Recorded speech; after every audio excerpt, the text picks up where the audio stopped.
नमस्कार, बुलेटिन में आपका स्वागत है। मैं हूं आपके साथ जीनत सिद्दीकी। शुरुआत करेंगे खबरों की। उत्तराखंड में एक हफ्ते कोविड कर्फ्यू बढ़ा दिया गया है। राज्य सरकार ने 1 जून तक इसे बढ़ाया है। नए नियमों के मुताबिक अब सुबह 8 बजे से 11 बजे तक दुकानें खुलेंगी और 28 मई को राशन की दुकान खोली जाएगी। महत्वपूर्ण जानकारी है, एक बार फिर से आपको बता दें, सुबह 8 बजे से 11 बजे तक सुबह का ही वक्त, यानी कि 3 घंटे के लिए दुकानें खुलेंगी और 28 मई को राशन की दुकान भी खोली जाएगी। उधर चंपावत के दौरे पर आए सीएम तीरथ सिंह रावत ने 2 दिन के अपने कुमाऊं के पहाड़ी जिलों के दौरे के अनुभव को साझा किया। कहा, 2 दिनों में चंपावत के साथ साथ बागेश्वर और पिथौरागढ़ के अस्पतालों में जाकर कोविड मरीजों से मिला। कहा, जब वो खुद पीपीई किट पहनकर इन जिलों के कोविड सेंटर्स में जा रहे थे, मरीजों से मिल रहे थे, तो उनके मन में तमाम जो शंकाएं थी वो दूर हो गई। खुद आइसोलेशन में रहे मरीजों से फोन पर बात कर भी हाल जाना था। प्रदेश में कोरोना संक्रमण रोकने के लिए 1 सप्ताह का कर्फ्यू बढ़ाया गया है। साथ ही इस कर्फ्यू में समय को बदला गया। तमाम बातें उन्होंने कही। चंपावत दौरे में आए सीएम तीरथ रावत जी यहाँ पर हैं और आज इन्होंने जो जिला अस्पताल है उसका जायज़ा लिया है। सर, अगर ये बात करें, यहाँ पर आप ये ज़िले में आए यहाँ पर और अस्पताल का आपने कोविड सेंटर का भी वो किया, वहाँ पर आप पीपीई किट पहन के गए, तो किस तरीके से इस अनुभव को शेयर करते हैं? देखिए, जो मन में शंकाएं थी वो सब दूर हो गई और इसलिए दूर हुई कि मैंने प्रत्यक्ष कोविड सेंटर का, हॉस्पिटल का, ओपीडी गैनो शुरू में निरीक्षण किया और बाद में कोविड से जो पॉजिटिव पेशेंट थे उन तक जाने का भी अवसर प्राप्त हुआ। पीपीई किट पहनकर गया, साथ में सांसद जी भी थे और लोग भी थे और प्रत्यक्ष पेशेंट से बातचीत हुई। पेशेंटों ने जिस तरह जवाब दिया, मैंने कहा कि इसलिए संतुष्ट हुई कि मैंने जो पूछा कि दवाई मिलती है समय पे, बोला मिलती हैं। डॉक्टर, एनएम, सिस्टर वगैरह कब आते हैं, तो उनका ये कहना था कि दिन में 2 या 3 बार राउंड मारते हैं। सर, अगर बात करें 2 दिन से आप दौरे पे हैं पहाड़ के, चंपावत, बागेश्वर और पिथौरागढ़, तो लगता है कि मेडिकल यहाँ की जो सुविधा है उसको लेकर और काम करने की ज़रूरत है? देखिए, जो भी लगा, अभी गांव की तरफ थोड़ा टेस्टिंग हमने कहा कि बढ़ाइए, मैंने निर्देशित किया है। सर, कोविड का जो समय बढ़ाया जाएगा 31 मई तक, इस तरह की चर्चा है, इसको लेकर बैठक होने जा रही है? आज ही मैंने बातचीत की है और सुबह ही मैंने बातचीत की है अपने सचिवों से, अपने मंत्रियों से। 1 हफ्ता और कर्फ्यू रहेगा और साथ में ये किया कि जो पहले 7 बजे से लेकर के 10 बजे तक आवश्यक दुकानें, सब्जी है, दवाइयाँ, अन्य जो भी हैं वो खुली रहती थी, उसका टाइम अब 7 की बजाय 8, 10 की बजाय 11 बजे तक वो इसलिए करना पड़ा कि जो गांव के लोग हैं और जो हमारे पहाड़ पर्वतीय क्षेत्र है जुड़ा हुआ है, तो उनको बाज़ार में आना समय लगता है, फिर जाने में समय, जल्दी 10 बजे तक वो लोग आ नहीं पाते, फिर जब तक आते हैं तो तब तक दुकानों का समय बंद हो जाता है। तो इसलिए वो थोड़ा हमें 11 बजे तक और 7 बजे के बाद 8 बजे करना पड़ा। इतना हमने उसमें संशोधन किया है। 1 हफ्ते तक ये कर्फ्यू रहेगा। कोविड को लेकर जहां सरकार सजग नजर आ रही है और पहाड़ के जिलों में आ रही है, उसके साथ सीएम का कहना है कि जो कोविड का जो अगला चरण है वो 31 मई तक हो सकता है। कमलेश भट्ट, न्यूज़ 18, चंपावत। पौड़ी के द्वाराखाल के क्षेत्र पंचायत अध्यक्ष महेंद्र सिंह राणा ने कर्फ्यू के दौरान दुकानों के समय में परिवर्तन पर खुशी जाहिर की। कहा, मैंने सीएम तीरथ को पत्र लिखा था, अब दुकानों का जो समय है वो बदला गया है, जिससे पहाड़ के लोगों को आसानी हो जाएगी। माननीय मुख्यमंत्री जी को पत्र लिख के मांग करी थी, जो कोरोना काल में जो कर्फ्यू लगाया गया है और उसमें जो समय की पाबंदी है सुबह 7 से 10 बजे तक, तो मैंने माननीय मुख्यमंत्री जी से मांग करी थी, तो अब उसमें परिवर्तन कर दिया गया है, 8 से 11 कर दिया गया है। तो ये एक पब्लिक के लिए बड़ी सहूलियत हो जाएगी और इससे हमारे छोटे मोटे काम जो रुक रहे थे वो हो जाएंगे। राज्य में कोरोना केस में रिकॉर्ड कमी आई है। राज्य में कोरोना के आपको बता दें कि 2071 नए मामले सामने आए। एक्टिव केसेस की बात करें तो 50,000 से नीचे हैं। राज्य में कोरोना के 49,500 एक्टिव केस हैं। कोरोना से 24 घंटे में 95 मरीजों की जान गई है। उत्तराखंड में रिकवरी रेट की जब हम बात करते हैं तो वो 80% यानी कि 80% है। उत्तराखंड में कोविड से मौतों के आंकड़े में कुछ तो गड़बड़ है, ऐसा जानकारों को लगता है। हो सकता है जो मौतों का आंकड़ा हेल्थ डिपार्टमेंट आज दिखा रहा है उतनी मौतें पिछले कुछ दिनों में हो चुकी हो जो पहले ना दिखाई गई हो। दरअसल पिछले एक हफ्ते में उत्तराखंड में 592 मौतें हुई, लेकिन मेडिकल बुलेटिन को देखें तो इस दौरान उत्तराखंड में 994 मौतें हुई। उदाहरण के लिए 17 मई को 223 मौतें दिखाई गई, जबकि इसी दिन 136 मौतें ही हुई थी। सच्चाई ये है कि इसमें से 87 मौतें 17 मई से पहले हो चुकी थी, जो रियल टाइम पर अपलोड नहीं की गई थी। से बड़ा एक विचलित करने वाला ट्रेंड हम सबके सामने आ रहा है। बहुत से ऐसे अस्पताल, चाहे वो सरकारी हों या प्राइवेट हों, वो कोविड पॉजिटिव पेशेंट्स की मृत्यु की जानकारी एक महीने तक नहीं दे रहे हैं। इस कारण जो है, जो पूरी सूचना है और ये जो बैकलॉग डेथ्स हैं, ये एक किस्म से एक भ्रम की स्थिति पैदा कर रही हैं। टेस्ट और आंकड़े नहीं, इसमें देखा जाता है कि जो परसेंटेज है वो कितनी है। तो पहले हमारा जो एवरेज था वो 30, 32, 35, 36 तक था, वो घट के अब 4-5 पे आ गया। अब इसमें भी वो कम नहीं बता रहे। यही राजनीति है, यही राजनीति कर रहे हैं। ये मैं कहना चाहता हूँ आपको, यही राजनीति कर रहे हैं। उत्तराखंड में शहरी इलाकों में भले ही स्वास्थ्य सेवाएं कुछ बेहतर हों, लेकिन ग्रामीण इलाकों में हालात अब भी ठीक नहीं हैं। देहरादून से 25 किलोमीटर दूर सहसपुर में ही स्वास्थ्य सेवाएं अच्छी स्थिति में नहीं है। हमारी टीम ने सामुदायिक स्वास्थ्य केंद्र सहसपुर का रियलिटी चेक किया। पता चला 2.5 लाख की आबादी के इस क्षेत्र में ये एकमात्र सबसे बड़ा सरकारी अस्पताल है, लेकिन यहां स्टाफ के साथ उपकरणों का भी टोटा है। देखिए, अभी जो है जैसे इस वेव में जो कोविड के पॉजिटिव पेशेंट्स आ रहे हैं, प्लस यहाँ पे सेलाकुई जो इंडस्ट्रियल एरिया है नियर बाय, जो कि बहुत ही हैविली पॉपुलेटेड एरिया है, तो हमारे सीएससी पे जो अभी जो लोड है वो है सैम्पलिंग का लोड है। बाकी अभी ओपीडी में इतने पेशेंट नहीं आ रहे हैं अन्य बीमारी। कुछ स्टाफ नर्स हमारे वहाँ जैसे 3 ही स्टाफ नर्स हैं, जबकि मानक के तहत 6 की पोस्ट है। तो स्टाफ नर्स में भी अभी कुछ कोरोना संक्रमित हो गए हैं काफ़ी लोग, तो उनको होम आइसोलेशन में हैं। तो इसीलिए अभी हमने वैकल्पिक व्यवस्था करके हमने आरबीएस के टीम के स्टाफ नर्सेस को लगा दिया है 24 घंटे ड्यूटी पे। कोरोना की सेकेंड वेव से जंग जारी है। सरकार कहती है कि हमने थर्ड वेव की भी तैयारियां शुरू कर दी हैं। सरकार का दावा है कि जो पीएससी और सीएससी तक के जो छोटे छोटे सेंटर हैं उनको भी मजबूत किया जा रहा है, वहाँ भी तमाम व्यवस्थाएं जुटाई जा रही हैं। हम मौजूद हैं सहसपुर ब्लॉक के सामुदायिक स्वास्थ्य केंद्र में। इस सामुदायिक स्वास्थ्य केंद्र पर करीब 2.5 लाख की आबादी का बोझ है। इसके अलावा 4 पीएससी भी इस सामुदायिक स्वास्थ्य केंद्र के तहत काम करती हैं। लेकिन जो ग्राउंड हकीकत है, जो ज़मीनी हकीकत है, वो हालात यह है कि ये सामुदायिक स्वास्थ्य केंद्र में 6 सिस्टर के पद यहाँ पर हैं, लेकिन मौजूदा हालात में केवल 3 सिस्टर ही यहाँ पर अपॉइंट हैं और उनमें से भी एक कोविड पॉजिटिव हो गई है। तो पूरे सामुदायिक स्वास्थ्य केंद्र का लोड सिर्फ 2 सिस्टर पर आ टिका है। इसी तरह से वार्ड बॉय की भी यहाँ पर कमी है और सामुदायिक स्वास्थ्य केंद्र के तहत जो पीएससी हैं वहाँ पर भी डॉक्टर्स और अदर स्टाफ्स की भारी कमी बनी हुई है। जैसे कि भगवानपुर जो पीएससी है उसमें डॉक्टर नहीं है, फार्मासिस्ट के भरोसे चल रही है। इसके अलावा राजवाला में जो डॉक्टर्स हैं वो छुट्टी पर हैं या कहीं और हैं, वहाँ भी फार्मासिस्ट के भरोसे सारी व्यवस्थाएं चल रही हैं। इस सामुदायिक स्वास्थ्य केंद्र में, जिसकी मैं बात कर रहा हूँ कि 2.5 लाख की आबादी का इस पर बोझ है, इसको स्वास्थ्य सेवाएं देने के इस पर जिम्मा है। यहाँ पर अल्ट्रासाउंड की सुविधा मौजूद है इस सेंटर पर, लेकिन रेडियोलॉजिस्ट न होने के कारण यहाँ पर अल्ट्रासाउंड भी नहीं हो पाते पिछले 3 सालों से। तो ये ग्राउंड जीरो पर हकीकत है कि जो सरकार जो दावे करती है और ज़मीन पर जो सच्चाई है उसमें दूर दूर तक कोई भी समानता नहीं है। कैमरा पर्सन भरत शर्मा के साथ सुनील नौप्रभात, न्यूज़ 18 सहसपुर। तो 2.5 लाख की आबादी पर 2 नर्स हैं और मुख्यमंत्री जो हैं वो कहते नहीं थकते कि सब कुछ सही चल रहा है। देहरादून के बड़ोवाला दूधली के जंगलों में रहने वाले गुर्जर बस्ती के लोग कोरोना संक्रमण से बचे हुए हैं, लेकिन इनकी समस्या एकदम अलग है। देखिए।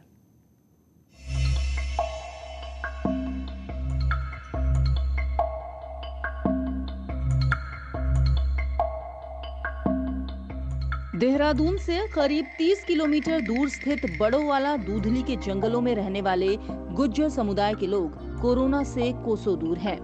बीते 40 सालों से ये लोग जंगलों में मवेशियों को पालकर अपना जीवन गुजर बसर कर रहे हैं। कोरोना संक्रमण के चलते लगा कर्फ्यू इनकी बड़ी समस्या है, क्योंकि ये अपने दूध दही की सप्लाई नहीं कर पा रहे हैं। हालांकि गनीमत ये है कि इस इलाके में कोरोना से कोई जान नहीं गई। बस दूध में ये दिक्कत है, लोग खा नहीं रहे। वो बोल रहे घी दूध से ठंडी होती है, दही ठंडी होती है, ठंडी की वजह से बीमारी ज्यादा फैल रही है। इससे ये दूध वाला आ नहीं रहे ना, जिस पे दूध जा रहा पैसे भी नहीं दे रहे भाई, यही है। गाँव में तो मालिक का शुक्र है सर, इतना असर नहीं पड़ा हमारे यहाँ।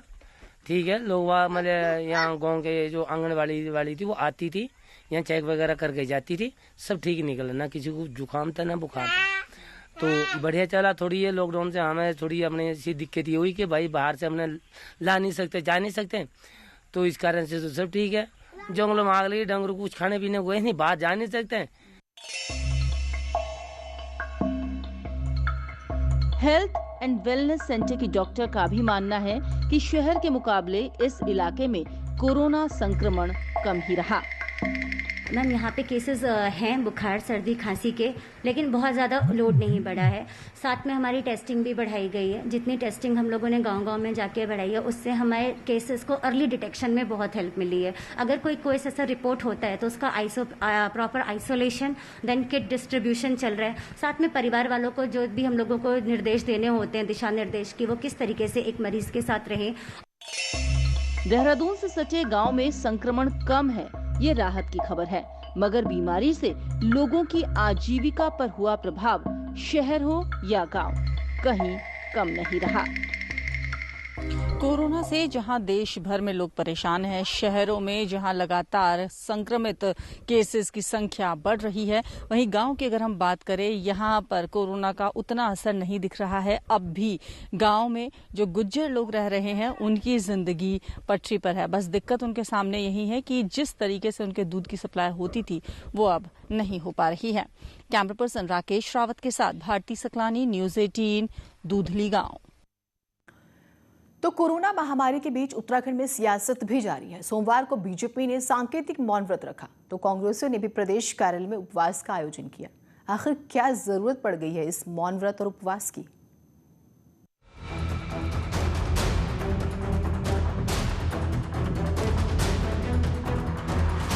उत्तराखंड में चुनावी साल है, लेकिन कोविड के कारण सियासी दलों को समझ नहीं आ रहा कि वो करें तो क्या करें।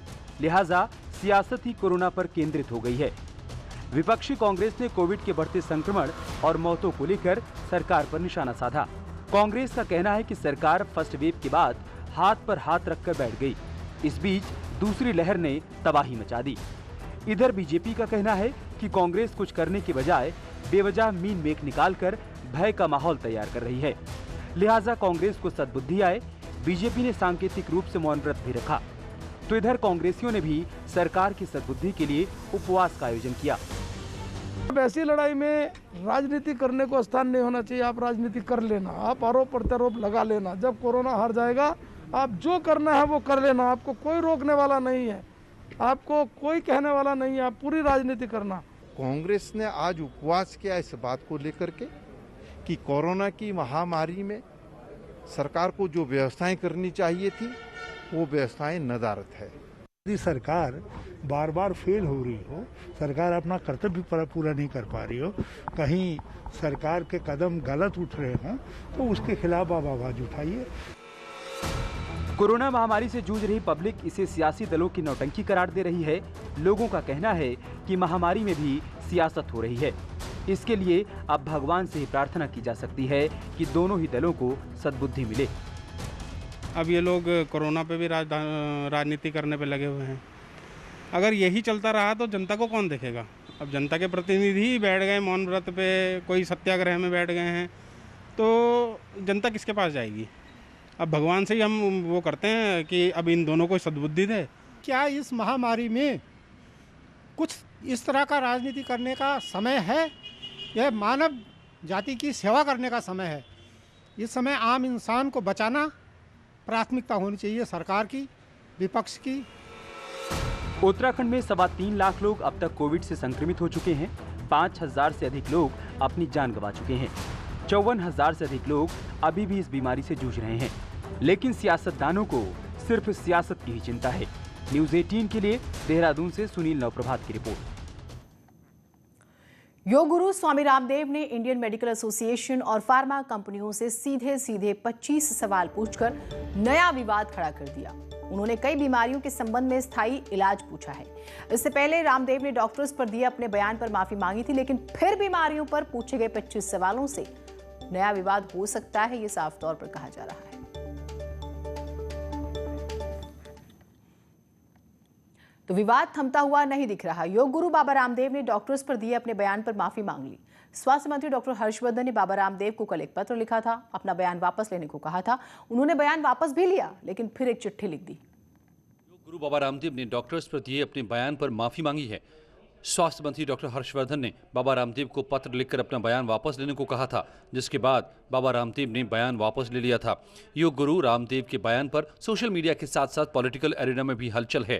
डॉक्टर्स ने बाबा रामदेव के बयान की निंदा की है, जबकि शिवसेना प्रवक्ता संजय राउत ने कहा कि अगर विपक्ष ने यही बात बोली होती तो बीजेपी के लोग हंगामा कर देते। Expert of medicine, as a scientist, I strongly condemn the comment of Baba Ramdev. It's a immature statement. He should not have given this type of statement because millions of doctors are doing day and night services. अगर बाबा रामदेव जी ने जो बात की है वो किसी और ने की होती, किसी अपोजिशन पार्टी के संदर्भ में किसी नेता ने, तो अब तक बीजेपी ने सड़क पर उतरकर चक्का जाम किया। हालांकि इन सब कवायदों के बाद विवाद थमा नहीं है। बाबा रामदेव ने उसी मसले से जुड़े एक ट्वीट को रीट्वीट करके एक बार फिर से विवाद को तूल दे दिया है। लिखा है कि अंग्रेज चले गए लेकिन अपने मानस पुत्र छोड़कर चले गए। तो फिलहाल ये विवाद तो थमता हुआ नहीं दिख रहा। उत्तराखंड बोर्ड की 12वीं परीक्षाओं को लेकर शिक्षा मंत्री अरविंद पांडे ने आज शिक्षा विभाग के अधिकारियों के साथ बैठक की। कई बिंदुओं पर परीक्षा कराए जाने को लेकर चर्चा हुई। बैठक में परीक्षा केंद्र पर सोशल डिस्टेंसिंग का पालन करने के लिए परीक्षा केंद्र बढ़ाए जाने पर भी चर्चा हुई और इसके तहत करीब 500 परीक्षा केंद्र और बनाए जाने पर सहमति बनी है। परीक्षा केंद्र पर मूल्यांकन में शिक्षकों को ड्यूटी करने से पहले शिक्षकों को कोविड वैक्सीन लगाए जाने पर भी चर्चा हुई। शिक्षकों को बोर्ड परीक्षा से पहले वैक्सीन लगाए जाने के लिए शिक्षा मंत्री मुख्यमंत्री से बात करेंगे। परीक्षा के स्वरूप में 1 हफ्ते के अंदर फैसला लिया जाएगा। परीक्षा का स्वरूप प्रतियोगी परीक्षा यानी बहुविकल्पीय आधार पर पेपर कराए जाने पर बातचीत हुई। एक छोटा सा ब्रेक ले रहे हैं, कहीं मत जाइएगा।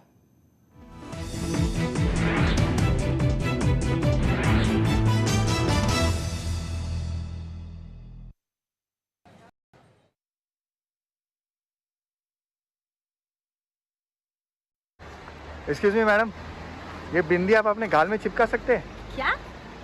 तो ये मास्क आपने गले में क्यों लगाया है? ओह, सॉरी। आप इंसान हो, भगवान नहीं। मास्क ठीक से पहनिए। Thank you.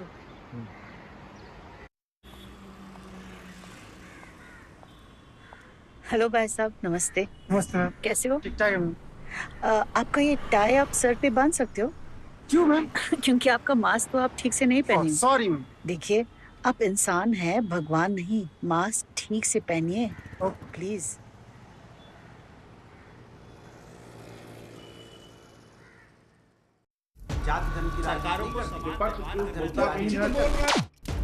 मुद्दा भटका दिया जाए तो शोर बन जाता है। ये बीजेपी की फर्जी वैक्सीन नहीं है ना, ये मान लिया आपने। मुद्दा सलीके से उठाया जाए तो सवाल बन जाता है।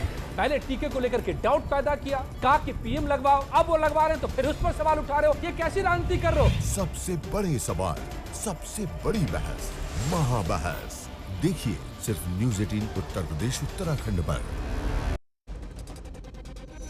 घरों से शहरों तक की हर पल की हर खबर न्यूज़ 18 के रिपोर्टर पहुंचाते हैं आप तक, ताकि कोरोना के साथ उसके वैक्सीनेशन की भी मिले आपको फास्ट अपडेट। देखिए यूपी एक्सप्रेस 100 सिर्फ न्यूज़ 18 उत्तर प्रदेश उत्तराखंड पर। भाई साहब एक मिनट, ये आपने सैंडल बहुत अच्छे पहने, इनको पैर से निकाल के हाथ में पहनेंगे प्लीज। क्या बात कर रहे हो? अरे सर, तो सुनिए तो फिर ये मास्क नाक के नीचे क्यों पहन रखा है सर? देखिए, आप इंसान हैं, भगवान नहीं। मास्क ठीक से पहनिए please. Sorry.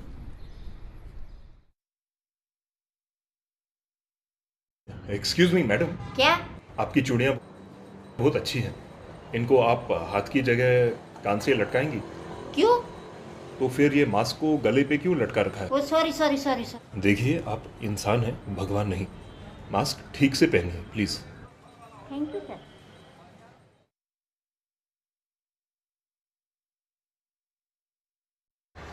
Excuse me madam, ये बिंदी आप अपने गाल में चिपका सकते हैं क्या? तो ये मास्क आपने गले में क्यों लगाया है? ओह, सॉरी सॉरी सॉरी आप इंसान हो, भगवान नहीं। मास्क ठीक से पहनिए। Thank you.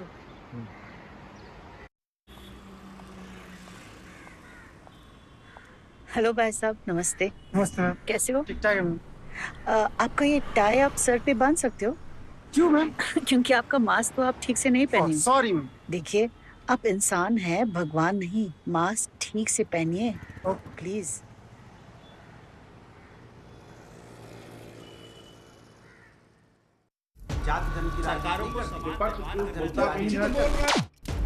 मुद्दा भटका दिया जाए तो शोर बन जाता है। ये बीजेपी की फर्जी वैक्सीन नहीं है ना, ये मान लिया आपने। मुद्दा सलीके से उठाया जाए तो सवाल बन जाता है। पहले टीके को लेकर के डाउट पैदा किया, कहा कि पीएम लगवाओ, अब वो लगवा रहे हैं तो फिर उस पर सवाल उठा रहे हो। ये कैसी राजनीति कर रहे हो? सबसे बड़े सवाल, सबसे बड़ी बहस, महाबहस देखिए सिर्फ न्यूज़ 18 उत्तर प्रदेश उत्तराखंड पर। घरों से शहरों तक की हर पल की हर खबर न्यूज़ 18 के रिपोर्टर पहुंचाते हैं आप तक, ताकि कोरोना के साथ उसके वैक्सीनेशन की भी मिले आपको फास्ट अपडेट। देखिए यूपी एक्सप्रेस 100 सिर्फ न्यूज़ 18 उत्तर प्रदेश उत्तराखंड पर। भाई साहब एक मिनट, ये आपने सैंडल बहुत अच्छे पहने, इनको पैर से निकाल के हाथ में पहनेंगे प्लीज। क्या बात कर रहे हो? अरे सर, तो सुनिए सुनिए सुनिए तो फिर ये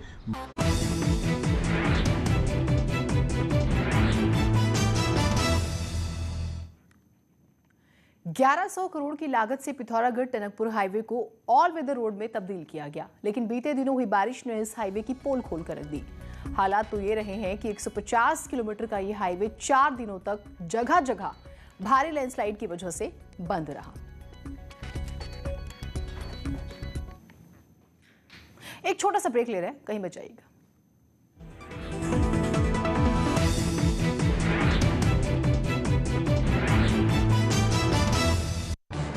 इस